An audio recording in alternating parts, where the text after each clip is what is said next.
Alright, how's it going, everyone?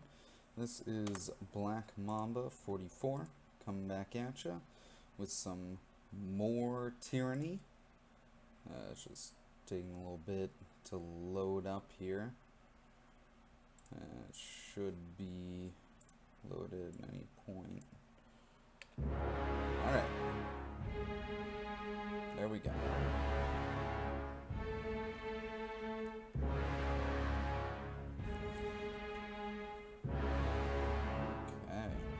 Let's continue the game.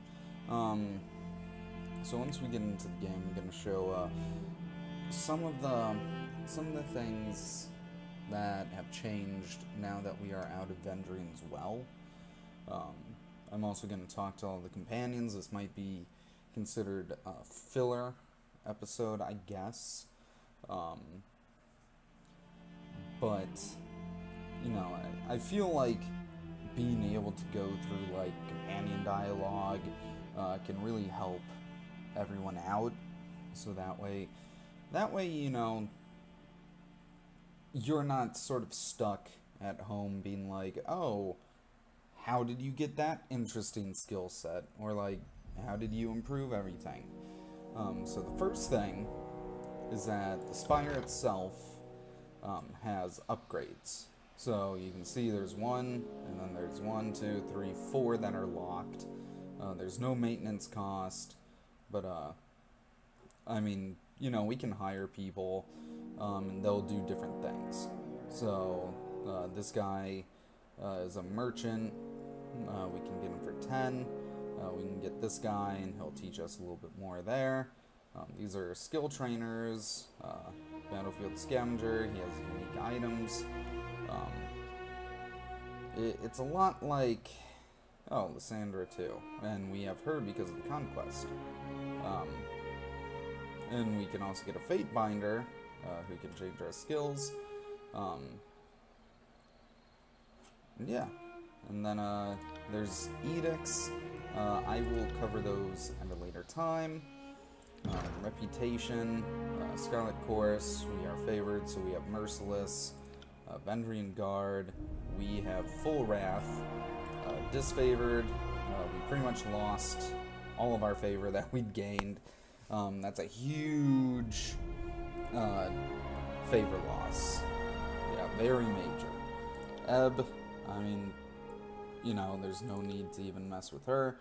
Siren will join us later as companion. I don't really think that's like giving anything away. That's how it works. Tunin, the Archon of Justice, we gain loyalty with him. Graven Ashe, we have Major Wrath. And Voices of Marat, we have a lot more favor. And then we have 2 main quests, so we have Voice of Kairos, so we have to go to Tunin, Stirring Visions, Investigate the Spires. So what you might notice is there's no time limit anymore. You know, over here it used to say, oh, this many days to finish the quest at Day of Swords. That's gone just because, like, we don't really need it. You know, Tunin didn't really tell us to get here at a specific point. We can go to the world map and we can travel all the way down to like Vendrian's Well Citadel or Ascension Hall.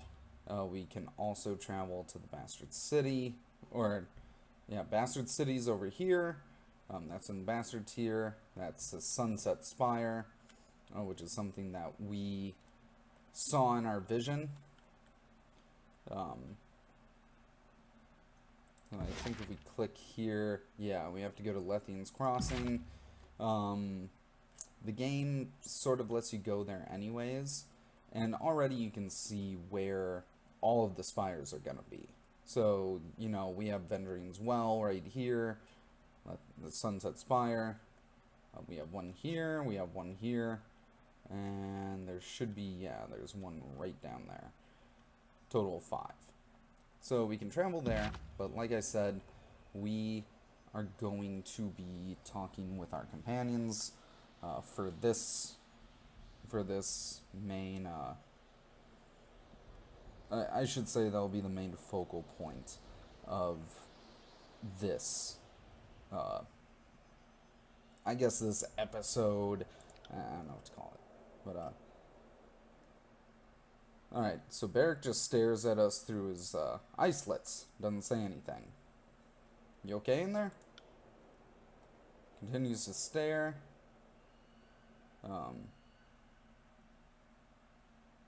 Stench has arm and exudes and intensifies.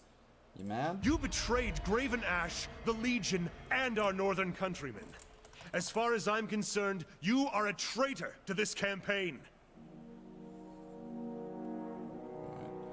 So you can say it was my right as Tunin's Fatebinder to choose a side. And your office compelled you to support the cause of a raving madman? If you have no better excuse than that, then I have nothing further to say to you. Let us be clear on one point. You have my blade, but my heart belongs to Ashe and the North. I am a weapon bound to you only by duty. Nothing more. Alright, so that's the dialogue we have with him. You look as if you have something on your mind. By all means. What can I do for you?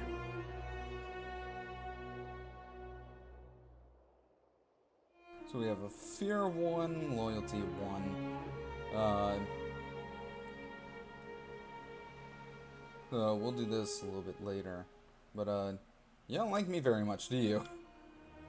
He says, the question is irrelevant. Your support of the voices of Marat makes you an enemy of Graven Ashe and no friend of mine. I cling to our allegiance and hope that I'll end the war and bring dignity to the disfavored. I'd like to know more about you. I'm the line your enemies cannot cross. Other details are meaningless, but I suspect you have some thirst for details, so ask away. Did you seek the trade of war, or did it find you? Both, I suppose. I knew fighting was in my blood, and the disfavor offered me a chance to use my skills to bring peace. Otherwise, it would wound up some brigand or enforcer to a crooked madman. Verse, you think Ashe and his Legion bring peace? That's cute, but doesn't hold water from where I'm standing, big guy. I've seen them spill as much blood as any chorus gang. You've clearly been too busy sacking villages and sowing crops to notice how a proper army conducts a war. We sow order, not discord.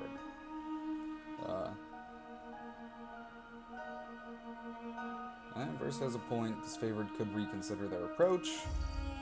Gain fear with Barik, loyalty with Verse. So Barik, perhaps you need a few lessons in military strategy then. Battles can be won by hurling troops into the furnace, but war is a labor of love. Disfavored needed recruits in anticipation of the march south. They offered to care for my mother and brother as long as I stayed with the Legion, which is a better guarantee than you'll find anywhere else. I was an elite fighter as far as most were concerned, though still green by disfavored standards. Luckily for everyone, my skills improved under the Iron Marshal's rigorous training. What's with your name? You have no right to such information. Only a true friend or an ally to the Legion has any claim to my informal speech. What's the deal with your armor? It is a symbol of Kairos' will. One that I am not likely to forget. I found this armor. Perhaps it would be better to say that it found me during the Edict of Storms. What happened during the Edict of Storms? When we heard that Kairos would proclaim the edict, we rushed into the field to battle the forces of Stalwart. I was shoulder to shoulder with some of the Legion's most decorated veterans. My pride blinded me to the danger. Our march was a hasty one. A cohort of disfavored soldiers vanished in the second year of the war, among them the daughter of Graven Ashe. Side note here, guys, that's actually a big deal in the disfavored campaign. I'll probably do that campaign a little bit later. But that's a huge deal. So after a long silence, we learned that she was held in the fortress of Sentinel Stand. And as we surrounded the citadel, heard the opening peals of thunder. As of the scout I was busy trying to kill. Then the winds hit like an avalanche. Many of us begged Kairos for deliverance. What else were we to do?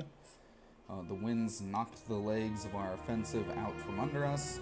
All the decorated soldiers I brought to the battle were swept up and dashed to pieces, their armor and bodies mixing with the dirt of a tornado that spun in maddening revolutions.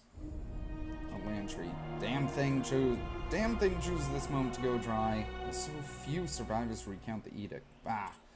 So, yeah, so Lantry's trying to write down, like, everything that Barik's saying. So, Barik says a piece of the citadel wall broke off and nearly crushed my skull. I remember a few scattered moments from the storm, like the flying bits of bronze and iron cutting my flesh, severed limbs of fallen soldiers tumbling through the air. Eventually I woke up, thinking myself trapped under rubble. When I rose and felt like I was buckling under my own weight, that's when I realized I was stuck, right and truly stuck inside this heap of scrap.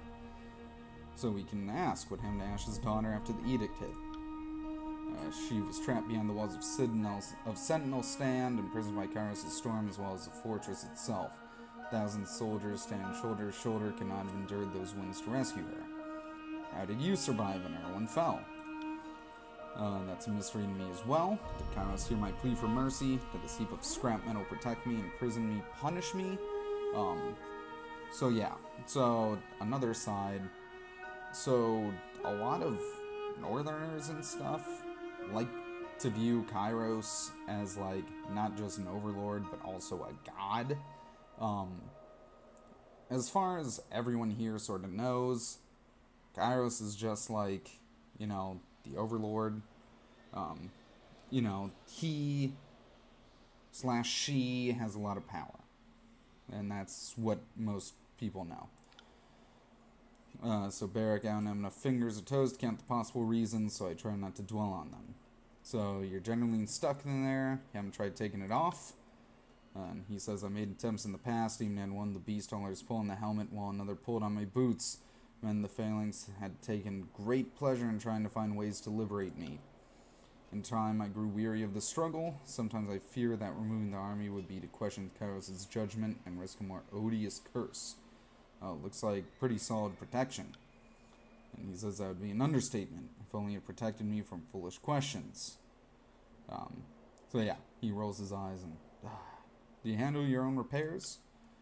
He says, I try to keep the surface oil to slow the spreading rust, and I bend the plates from time to time, but repairs, maintenance, no. If you have any ideas of how to better maintain this situation, I'm open to discussing them. Back to my questions. As with all disfavored, I assume you grew up in the Northern Empire. As that's right, I grew up in Battle's Rest, then trained at Fort Resolution before they marched me out to support the second cohort. Hope to spend my resting years in friendless shores. Resting years. Unless, of course, I die in glorious battle, which would be preferable. My mother is good with the soil, my father with rings. He spends much of his time away on one merchant's errand or another. Still, I'm lucky to say they're both alive. Let's try something else. Would you like to discuss removing your armor? Though we are encouraged to couple and mate within the Legion, I don't consider you one of my cohorts. I think I'll decline. As we can say, I wasn't talking about sex, Barik. You weren't? Forgive me. It's been some time since anyone made an advance, and I am long out of practice, as you can see. Suffice it to say, my armor and I will not be separated for the time being. When the war is over, perhaps Tunon will lend me one of his forge-bound. Until then, here I remain. My armor saved me from the destruction of Stalwart, where thousands of others lost their lives. So you can see why I continue to wear it. For the time being, we will not be separated. Alright, are you comfortable in there? He says, I've somehow developed enough calluses that I can sleep at night, but I wouldn't call that comfort, would you? This is my armor, and it's everything it needs and more, purpose meaning strength. If it were comfortable, that would only take away its other qualities. Do you even want it removed? I would not speak of this now, Fatebinder. Please consider the topic closed.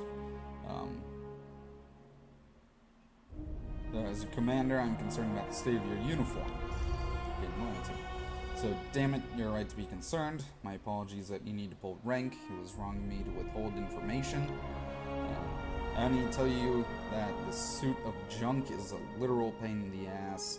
Half-broken, smelling of a midden, and perpetually jabbing my side with some Kairos be damned caltron. These dusty plates may not be up to standard, but they serve the disfavored well enough on the battlefield, if only to intimidate the enemy. Better for me to endure this condition than to shirk an advantage. Considering that I wore this as I marched across the bones of Stalwart, that was my burden growing heavier with each step. I have no desire to leave it behind. It's a lesson, a reminder, and yes, a prison, but all those things make it something more. So Lantry, it's an armor, vast in ideas. These plates have something of me in them. They are as wicked as a bramble patch, as stubborn as a fortress, and hopelessly flawed.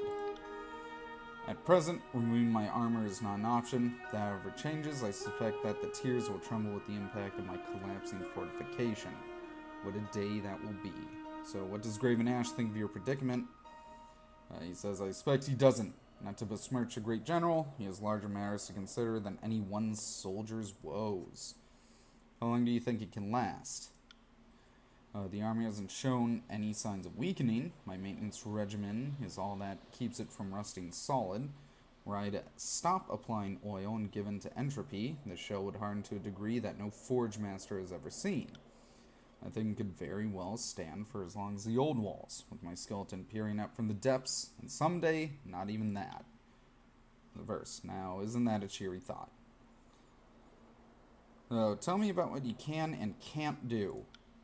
I can strike fear into the hearts of our enemies and protect a shield wall with my very body. What more do I need? How do you vacate your bowels? How do you shit and piss? Let us say I manage, and manage poorly. The parts of this misbegotten thing I can reach are in better repair than the ones I can. How do you take pleasure from life? So how do you, have sex? Are we actually talking about this fate binder? Do you have nothing better to do than wonder how I access my nether regions for a frenzied bout of self-interest? So verse, I don't want to hear this. How do I even run far enough to avoid it? Well, I can't, and not from lack of trying. My works are inaccessible from the outside, and much as I've tried to worm my arm out of the sleeve of iron, I would only succeed in dislocating my shoulder. You ever think me frustrated or disagreeable? Just imagine what I've dealt with since the third year of the conquest, or, more accurately, what I haven't dealt with. Oh baby, testosterone. How do you fare in water? Better ask, how do I sink? The answer is quickly. Water passes my lips easily enough, though I take great care to keep it from anywhere else. Back to my other questions about your armor. Let's talk about something else. Tell me about the disfavored. Are you truly interested in learning about our units, our courage, our history, or is this some ploy to find our weaknesses? You will learn no tactical advantages that can feed your ravenous master, I promise that. We are the Iron Legion, the warrior elite of Kairos' fighting force. I could easily lose count of the hours extolling our glories. What is it you'd like to know? Have you fought any notable battles? Served in Stalwart for the better part of a year, faced the enemy everywhere from Coral Run to Sentinel Stand. Lost count of the battles, seems like we fought every other day. Some of our best victories took place there, fighting an enemy worthy of our iron, but we are not successful enough to please the Overlord, and the final intervention was harsh on us all. I had an unusual view from the Edict of Storms. Kairos' judgment left its mark on me. Yet remembering how we fought Stalwart with the skill and honor of legend, only the Edict is remembered. A shame. Tell me about Graven Ashe. I don't know if he can, but tell me. He's a general disfavored, a veteran of centuries of battle, and an Archon without peer. I'd follow him to the void and back without question. How did he come to serve Kairos? Before the uniting of the Northern Empire, Graven Ashe served as a warlord in the service of one of the local kings that defied Kairos' rule. Credible as it may seem, Ashe stood against Kairos' rule. Though his army was dismantled by Kairos' overwhelming numbers, Ashe's forces performed admirably. It was said that he and his troops claimed 77 lives for each of their own, so 77 dudes died for every one of them. Kairos took an interest in the military genius that bloodied his army. Graven Ashe was summoned to a conclave of Archons. Though he was sent in chains, he left as an Archon, and been granted a position of power in Kairos' great host of war. Thus the disfavored were born. All of us today trace our line back to those warriors that impressed Kairos with their will and tenacity. Only difference is now we fight on the winning side. Though the general seldom speaks of it, I know that Ashe humbled himself in order to spare his troops the brunt of Kairos' punishment. His loyalty to the old blood of the North is beyond question. He made the right choice to save his troops. And he would make it again to save any of us. There has never been a more devoted and attentive leader. Alright, so what else do you know of his past?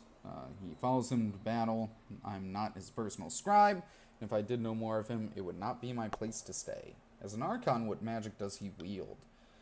He works his magic through us, his soldiers. When we do battle, Ashe seems to know the events even before our runners have given word. Most importantly, though, he protects us. It's a bit tricky to explain unless you've experienced it.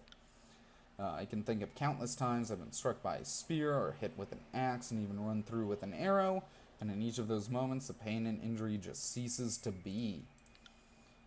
None of us knew how he does it. None of us know how he does it, or how he can sense that we're in danger and intervene from far, but I suppose that's why he's an Archon. What he does probably wouldn't make sense to anyone like me. How do you feel about Graven Ashe? He loves him, right? How do I feel about him? Archon Ashe is the bravest, warmest, most compassionate general who ever lived. Living icon of leadership and courage.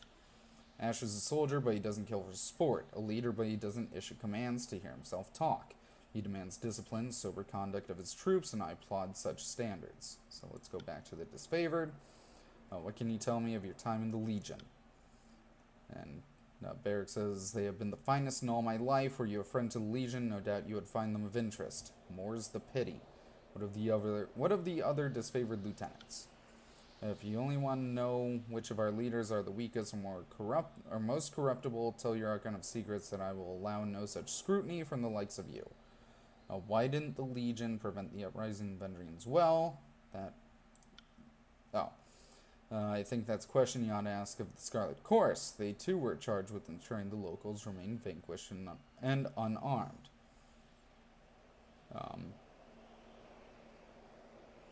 So I would say the Vendrian Guard are really the only guilty party. It was their rebellion after all. Fear. That is a supposition unworthy of you, Fightbinder. Tears are but children before Kairos. We don't blame them for their ignorance, but the responsibility to set them straight is ours alone. So now I have 3 fear with him. What more can you tell me of the Legion? The disfavored, except only the finest warriors. We are all volunteers and soldiers by trade, not farmers and fishmongers pressed in service. There's a century of tradition, honor, and tactical mastery in our ranks. We don't let just anyone into the Legion. Only Northmen of character and prowess are welcome. Northmen. What if a capable Tiersman wished to join? We would not recruit even the champion of the Tiersmen. Each soldier in the Legion is tied by blood and fealty to those who stood with Graven Ashe during the coming of Kairos. That is part of who we are, and that will never change. Why is the Legion called the Disfavored? It is a name born in shame, not worn in honor. After Graven Ashe stood against Kairos, he was forced to give up much. His allegiance, his pride, and the name of his vaunted army. So what was the Legion originally called? A name has been forgotten by all, save Ashe and Kairos, and it's considered bad form to bring up the topic. Since you didn't know any better, I'll say this much. Disfavored is the only name by which one needs to know us. So let's speak of something else. Back to my previous questions. I have some questions about the Scarlet Chorus. No doubt you can tell me more since you have held their council with such enthusiasm. What would you like to know about the Scarlet Chorus? What do you know of the voices of Narad? Archon of Secrets, all I know are rumors, hearsay, speculation. That's as much as anyone knows of the voices. Some accounts tell that he is actually dead and the Overlord has trapped the minds of its foes in the same body to torture them all. As likely an explanation as any I've heard. In truth, I know little of the voices and have reason to suspect almost anything about him could be true. You could tell me his tears turned cheese back into milk, and it would seem more sensible to believe you than not. Do you know anything of his powers? I'm no scholar of sorcery, but as I understand it, the voices of Narad is the thief of minds. They say he can swipe your thoughts and make them his own. I don't know how it works. When I recruited into the Disfavored, the Iron Marshal told me never to take an audience with the voices if I didn't have a witness on hand. Do you think him disloyal? Yes, almost without question. They were there at the uprising of Vendrians well. Scarlet Chorus seemed intent on delaying the Disfavored's war efforts. no doubt hoping to keep us outside the well and in the maw of Kairos' edict. So we can joke around. I heard his tears can turn cheese into milk. It's very amusing, Fake Binder. What do you know of his associate, the Archon Siren? Or Siren, right? She said Surin. Surin is the Archon of Song, one of the youngest of her rank. She can influence human emotion with her voice alone. Voices may be conductor of the chorus, but I'd argue Siren is her best weapon. Voices put her talent to good use. He had her singing a song up and down the coast, and the tearsmen defected to the chorus in droves. Let's go back to the Scarlet Chorus. You can tell me of their troops and tactics. Tactics? These are the first I've heard of them. The chorus is more of an irregular mob than a proper army. Still, it's a well-armed mob. They even have a few proper warriors and magicians in their pitiful excuse for ranks. What do you know of their warriors? Most chorus rats are untrained peasants, handed a knife or a pitchfork. Doesn't take much to qualify you for the front lines. One only needs a beating heart, and even then the chorus could make do. Of course, not everyone in the chorus is an infirm child or a sickly old crone. Some ex-soldiers and madmen join, and the fighting leave the chorus from a clique known as the Scarlet Furies. Verse. Barik is too dismissive by far, but he's right that most recruits are novices pressed into service. Most will not survive the first few battles. Those who live will have experience to lead. Those who fall can easily be replaced. What sort of magic does the chorus use? Blood chanters are the mages who follow the voices of Narat. Like the chorus itself, their order is not steeped in tradition and antiquity, rather built on knowledge stolen from other guilds. Their fire magic earns them a place on the battlefield, but they also have chants that stir the mind and the heart. Motherless sods have spells that can bolster a man's courage or tap into his fears. If the chorus is a mob, how is it led and supplied? The voices of Narat gives orders to his elite commanders, who in turn send instructions out to the gang captains, but beneath this hierarchy, it is chaos. Whole gangs will break from the larger force and disperse back into their homelands. The chorus is inefficient beyond words, and yet more bodies keep coming in to replace those lost in the mess.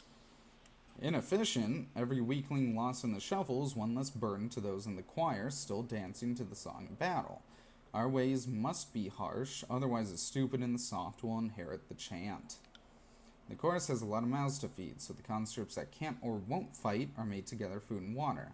Else, I'm told they're fed to the pigs, becoming food and water, in a sense. A fine contrast to the honor, efficiency, and decency of the disfavored, the Legion demands courage and tenacity, but provides us with good iron and does not leave its soldiers to forage like vultures. So let's go back to the Scarlet Chorus.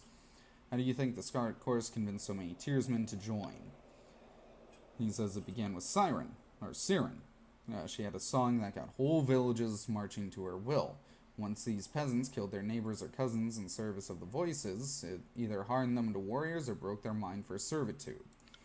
Lots of criminals and drifters joined the chorus too. It seems like the scum of the tears just need the promise of glory and sanctioned debauchery to turn on their neighbors. It's not pretty, and shouldn't be. The chorus is a forge. All the dirt of the tears go in, and the finest bits are refined into weapons. There are many that join the Scarlet Chorus because they wish to join the winning side. It's a shame that such patriots were not born to proper northern stock, too weak or too slight to be disfavored. Scarlet Chorus is the best freedom from fealty to the younger realms. Not everyone has the fortune of gaining Tunan's favor. Better than two his favorite turn. Tearsman would only be a weak link in the disfavored shield wall. You want to sort of pump him up, right? So Barik, yes, the North is our shared link, our consistency. How could I trust a woman or a man to hold the shield wall if I don't understand their customs? Enough about the Scar Corps. Let's move on to another matter. What can you tell me of the tears? Uphill both ways and full of dumb sods. I learned some history in training, and I've been here for a few years, but I'm no expert. So what is your assessment of the local forces? There was a time early in the war when I feared the younger realms working together. Imagine that? Once I saw the modest scope of their defensive. I knew they would be easily outclassed. They couldn't even rally their best to make a competent stand. Tell me of the Vendrian Guard. They used to be the Queen's Royal Army of Vendrian. I guess defeat inclined them to a shorter name. We crushed them back in 429. Proud to say I took part in the decisive battle. You know the rest. A year after we thought them conquered, thousands of Vendrian Oathbreakers murdered the garrison and declared themselves free of the Overlord's rule. Tell me of the Unbroken. The Unbroken Union of Stalwart. May they rot in the decrepitude of their fallen realm. Much as it pains me to admit it, in all the realms of the Tiers, the Unbroken have been the only foe worthy to meet the disfavored in battle. The Unbroken value tradition, just as we do. Stalwarters never lost a war on their own soil. Reputation they take quite seriously. It's fortunate that Stalwart has poor relations with all of its neighbors. The rest of the Tiers will not come to their aid, so as bravely as they fight, their end is inevitable. And what of the Bronze Brotherhood? Mercenaries from the free cities. The chorus need extra muscle, and you can always mint new rings. Hard to believe the Tiersmen turned on each other for mere loops of metal. Bronze Brotherhood worship the Scourges, yes, those monsters from the old walls. Mercenaries are grown adults that willingly admire a magical abomination. Read into that what you will. That said, it should surprise no one that the Bronze Brotherhood eventually wanted more than just rings in turn on their contract. Kairos now considers them an enemy, which is for the best. The Overlord needs a better class of combatants. Go on, Fatebinder. What do you know of the Younger Realms? Before we march on the Bastard Tier, I recall Graven Ashe giving us a speech as we stood assembled at Fort Resolution. Told us that the Younger Realms lacked the sense to make a stand against us. I don't think I need to point out that the average Tiersman is just plainly inferior to the sons and daughters of the North. For every one of ours they kill, we must drag 1.5 score bleeding into the soil with us. A score is like 100 years, right? Or is it 10?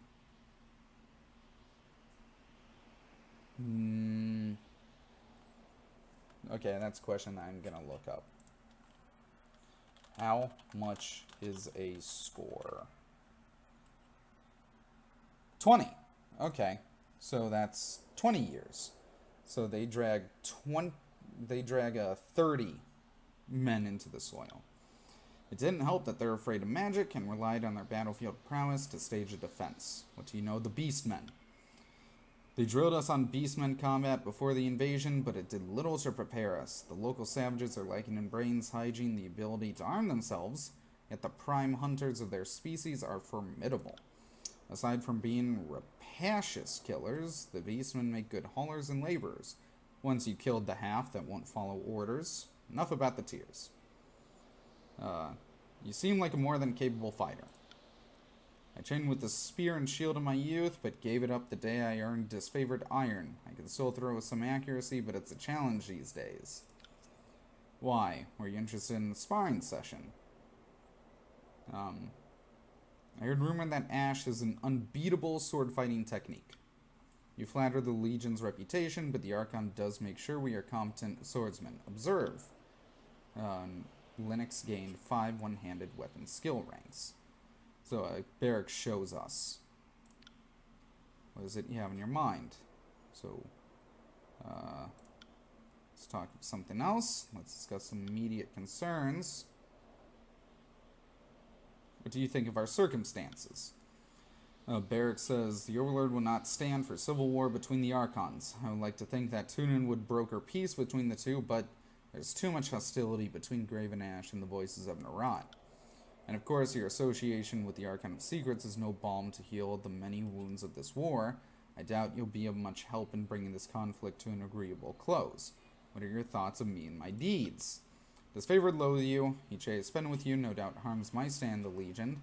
I'm bound to not kill you while you sleep, but know that I could likely win the Legion's favor with such a move. You have something of a following among the Scarlet Chorus. Did you always aspire to be the idol of thieves and rapists? If so, you've done yourself proud. I may speak out of turn, but you asked my opinion. You play a dangerous game, courting the Chorus's approval. Do not let it interfere with your oath to Tunin and the Overlord's laws. Any reservations I have aside, your military record speaks for itself. You're Tunin's Fatebinder, and my opinions on the matter don't come into it one way or another. What do you think of our travel companions? I'm more accustomed to traveling in the company of soldiers, so I'm out of practice judging the worth of civilians and miscreants. If you have anyone particular in mind, I will give them some thought. What do you think of Landry? I do not know how many years he has walked the face of Terratus, but he clearly knows more than he claims to. Since he claims to know a great deal indeed, there's no limit to what he could be holding back. What do you think of Verse? I try not to. She is a force of chaos, an agent of the voices of Narat. Taking her into our confidence can only lead to ruin. And yet, she is a capable fighter. For the time being, I am confident that you can trust her to serve your interests and rely on her skills on the battlefield. She may even offer some useful perspectives on the war. Speak of something else.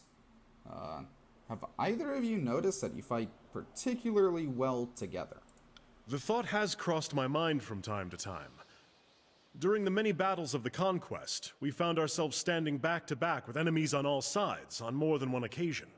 The big guy here is as useless as an empty scabbard without his phalanx to keep him alive, but I move fast enough to compensate for it. And it's nice having a living wall of rusted iron I can use for cover.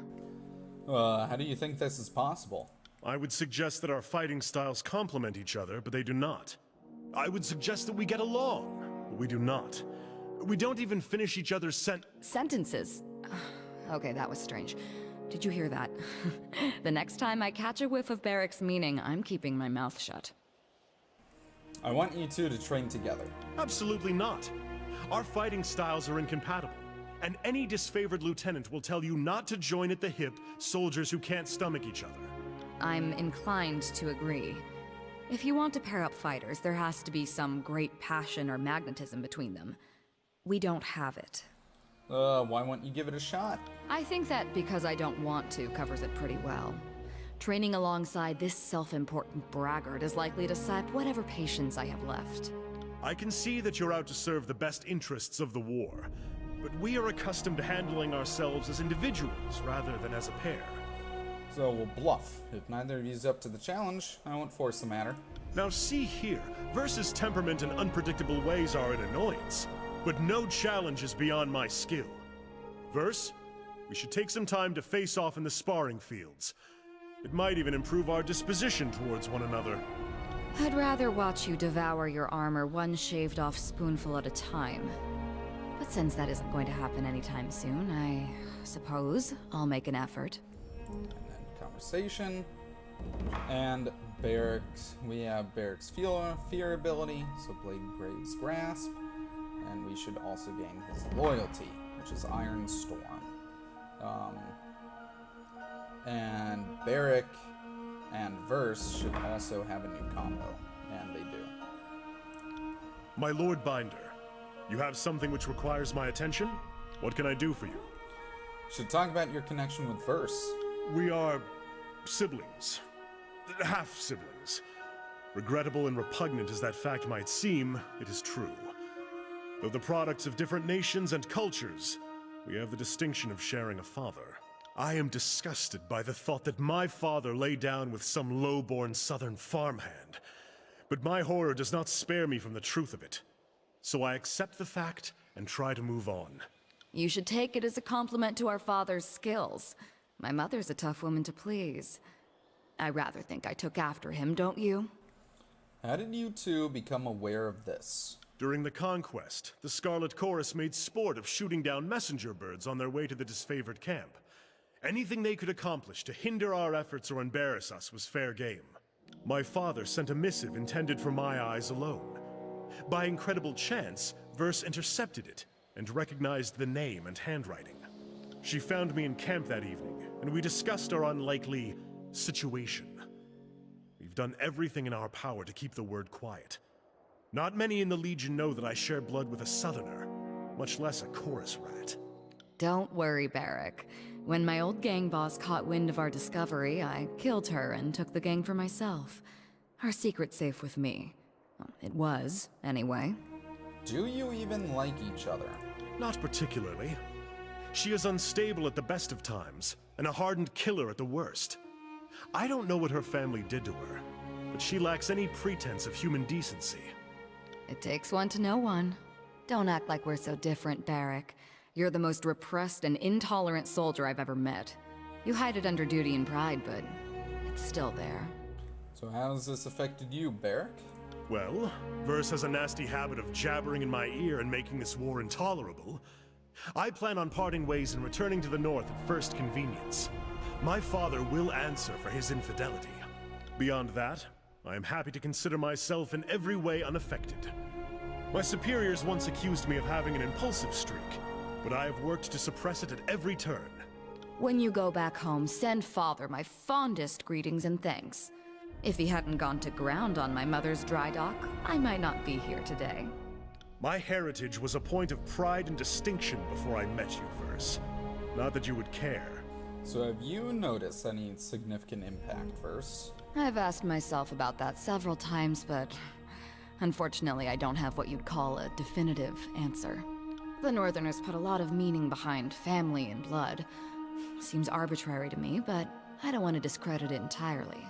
There have been times when I acted strangely on the battlefield and could find no reason why, or gotten distracted and had thoughts I couldn't explain. I suppose there's no telling for sure, but if I had to guess... yeah. Sometimes I get messed up in my head, and learning I had a brother has helped me understand that better. Alright, I've heard enough. I'd like to return this topic when both of you are present. If we must. Though I cannot imagine what can be gained of traveling together. I grant that we are both proficient fighters, but most days we get along as well as the archons of war and secrets. We'll talk later. Alright, so, with that note, that is the end of part 1, basically just talking with Barik, getting the full story. So, if you guys recall, when we sided with the Voices of Narod and the Scarlet Chorus, we get dragged out of the tent by Barik. And when we ask him, so why did you drag us out, he mentions, well, you know, I was trying to grab her, and he points to Verse, and he says, but she stabbed me in the side, so I grabbed you instead because I knew Verse would follow, and that's how we escaped. The reason he's trying to grab her is because she's his half-sister. And that's a very important thing to note, because it's something that, like, you're not really told. No one mentions any part of that. You know, no one. So, but it makes a lot of things add up, right? So the first time I played, I thought that Barik had an attraction to Verse, you know, and I was wrong. If I actually would have kept Ebb, Barik actually finds her attractive. But I didn't, because Ebb is the biggest trash in the fucking world. But on that note, I want to thank you guys for watching this. Like I said, this is all just going to be companion things. Next time, I'm going to talk to Verse, and if we still have time, I'm trying to keep these around 30 to 45 minutes, so I'll either talk to just Verse or Verse and Landry, and then after that, I'm going to make my way tuning, but I hope that everyone has a great day, and I'll catch you next time. Black Mom 44, out.